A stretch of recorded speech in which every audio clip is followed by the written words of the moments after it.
Hello guys, मैं मिथिलेश। मैंने आपको अभी तक जितने भी टॉपिक पढ़ाया है उम्मीद करते हैं कि आपको समझ में आया होगा। आप प्रैक्टिस के लिए एनसीईआरटी क्वेश्चन को सॉल्व कर सकते हैं। उसमें कुछ क्वेश्चन न्यूमेरिकल बेस दिए होते हैं और कुछ क्वेश्चन थ्योरेटिकल बेस दिए होते हैं।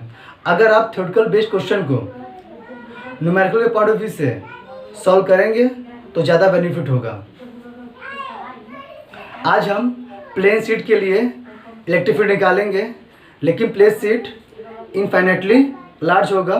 जब भी इलेक्ट्रिक फील्ड की बात आती है हम गॉस लॉ की हेल्प लेते हैं। तो उसमें क्या होता है कि हम लोग एक गॉसियन सरफेस लेते हैं और ऐसा लेते हैं जिसमें इलेक्ट्रिक फील्ड सिमेट्री रहे और थीटा भी सिमेट्री रहे। आइए इसको सॉल्व करते हैं। ठीक है, देखिए हमने यहाँ पर हेडिंग लिख दिया है electric field due to infinitely large plane sheet. ये कोई प्लेन सीट है जो 2 डायमेंशनल है। इसमें चार्ज इस प्लेन सीट में स्प्रेड है जो यूनिफॉर्मली है।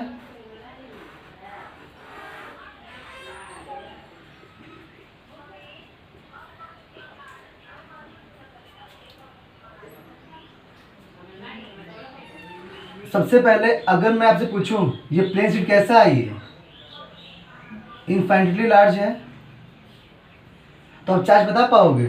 आप नहीं बता पाओगे। तो इसके लिए हमने अपने पिछले वीडियो लेक्चर में बताया था, चार्ज को निकालने के लिए हम चार्ज पर यूनिट एरिया की हम बात करेंगे। किसी बात करेंगे चार्ज पर यूनिट एरिया की। तो सिग्मा बराबर चार्ज पर यूनिट एरिया। अगर मैं आपसे पूछूं कि 1 मीटर एरिया में कितना चार्ज है, आप लोग 1 सिग्मा, 2 मीटर में 2 सिग्मा, 3 मीटर में 3 सिग्मा।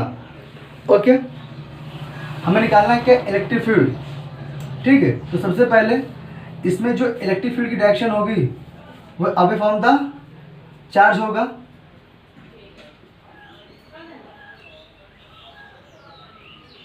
इधर इधर इधर इधर, सेम इधर भी, इधर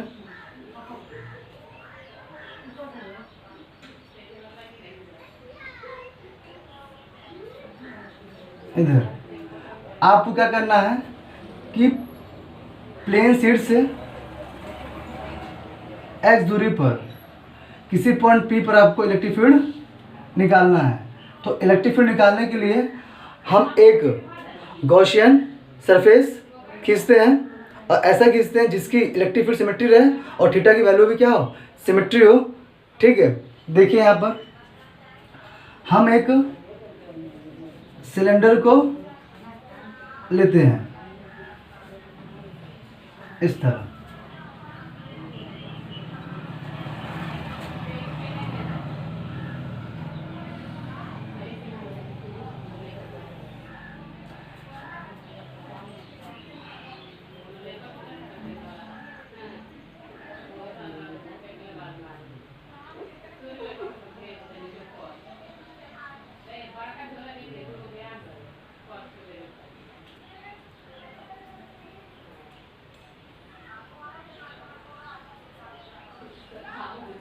ये देख लीजिए, हमने यहाँ पर क्या लिया?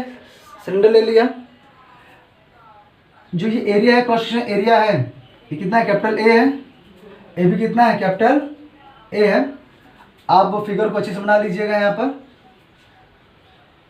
ओके, अब आपको प्लेट के x दूरी से किसी पॉइंट P पर इलेक्ट्रिक फील्ड आपको निकालना है।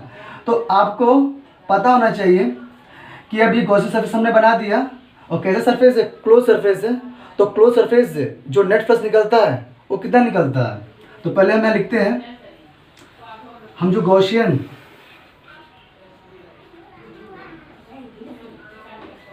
जो सरफेस हम लेते हैं वो कैसा है? वो सिलेंडर है। तो इसका जो नेट फ्लक्स होगा phi net q inside upon epsilon nought. Okay, इतना ही होगा। तो ये जो फाई नेट है ना, इस क्लोज सरफेस से कितना निकल रहा है, तो देखिए ये पहला फेज है, ये दूसरा फेज है, ये तीसरा फेज है। तो अभी मैंने क्या बोला था कि इलेक्ट्रिक फील्ड सिमेट्री होनी चाहिए। अगर ये क्रॉस सेक्शन एरिया है ये, तो इसमें देखिए लाइन कितनी इलेक्ट्रिक फील्ड की है, 1 है 2 है, यहाँ भी कितनी है 1 है 2 है, तो सिमेट्री हो गया।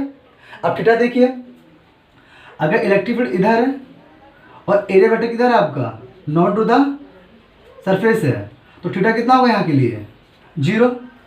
यहाँ देखिए अगर डी ए इधर है, इलेक्ट्रिक फील्ड इधर है, तो थीटा कितना होगा 0 डिग्री होगा। इस देख लीजिए फेस के लिए इलेक्ट्रिक फील्ड इधर है और एरिया वेक्टर कहाँ होगा, नॉट टू द सरफेस होगा, तो थीटा कितना होगा 90 होगा।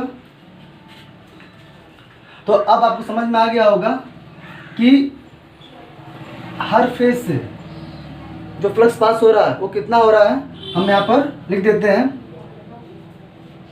फाई नेट बराबर phi 1 plus phi 2 plus phi 3।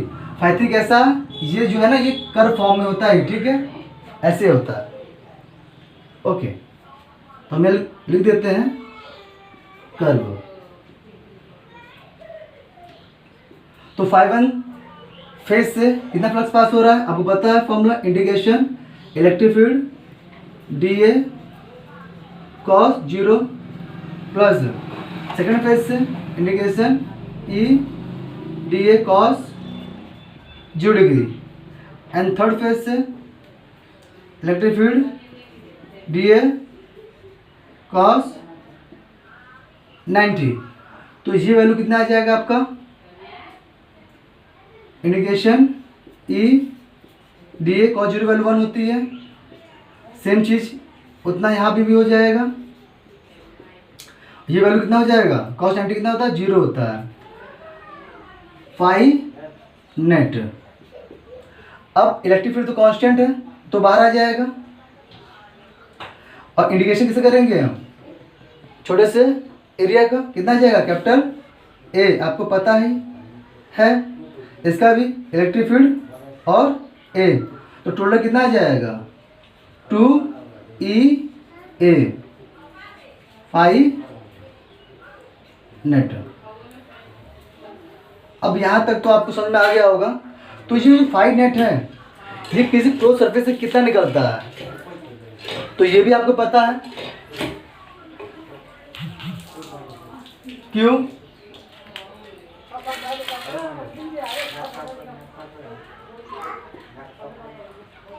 Inside upon epsilon not, close surface से इतना फ्लक्स निकलेगा इक्वल टू ई ए। अब जो क्यू है, ठीक है, अब इसमें बताना है कि चार्ज कितना है, वही आपको बताना है। तो अब ये बताइए, ये प्लेन शीट है और कुछ सिलेंडर ऐसे रखा गया है, ऐसे, तो आपको बताना है कि कितना चार्ज होगा इनसाइड। तो आइए समझाते हैं आपको। मान लीजिए प्लेन शीट है ये, और ये सिलेंडर है। ये सिलेंडर का जो जितना जो क्रॉस सेक्शन एरिया है क्या करेगा, इस प्लेन शीट को उतने एरिया को पंक्चर करते हुए वो बाहर निकल जाएगा। जितना इसका क्रॉस सेक्शन एरिया है उतना एरिया इस शीट को पंक्चर करते हुए वो बाहर निकल जाएगा, इस तरह निकल जाएगा ना। तो आप क्या बताओगे कि जितना एरिया ये होगा उतना एरिया यहाँ पर भी होगा, उतना एरिया यहाँ पर भी होगा, कितना है कैपिटल ए। फिल कीजिए, तो आपको ये निकालना चार्ज कितना होगा। तो अभी मैंने कहा था चार्ज किससे निकाला जाता है, तो सिग्मा बराबर क्यू इनसाइड अपॉन पर यूनिट एरिया। ए, तो क्यू कितना आ जाएगा, क्यू बराबर सिग्मा ए। अब क्यू की वैल्यू यहाँ पर क्या कीजिए, पुट कर दीजिए, sigma A upon epsilon not बराबर 2E ए से क्या हुआ, कट गया, तो इलेक्ट्रिक फील्ड कितना आ गया आपका, सिग्मा अपॉन 2 एप्सिलॉन नॉट। तो देख लीजिए किसी भी प्लेन शीट के लिए जो इलेक्ट्रिक फील्ड होता है वो कितना होता है, E बराबर सिग्मा अपॉन 2 एप्सिलॉन नॉट। अब यहाँ पर आप खुद देखिए, यहाँ पर x आ रहा है, यहाँ पर x नहीं आ रहा ना, तो इसका मतलब क्या है, जो इलेक्ट्रिक फील्ड है वो x पर डिपेंड ही नहीं है। अगर आप यहाँ निकालोगे तो भी इलेक्ट्रिक फील्ड उतना ही आएगा, चाहे आप यहाँ निकालिए, चाहे आप यहाँ निकालिए, चाहे आप कहीं निकालिए, इलेक्ट्रिक फील्ड उतना ही आएगा, क्योंकि इलेक्ट्रिक फील्ड x पर डिपेंड है ही नहीं। अब सोचिए इसको थोड़ा डिटेल में इमेजिन कीजिए। उम्मीद करते हैं आपको ये समझ में आ गया होगा। अब आपको ये दिखाएंगे हम कि इलेक्ट्रिक फील्ड हर पॉइंट पर सेम होगा। थोड़ा फील करवाते हैं, उम्मीद करते हैं इसको हम रफ कर दें। आपको समझ में आ गया होगा, इसको मिटा लीजिए।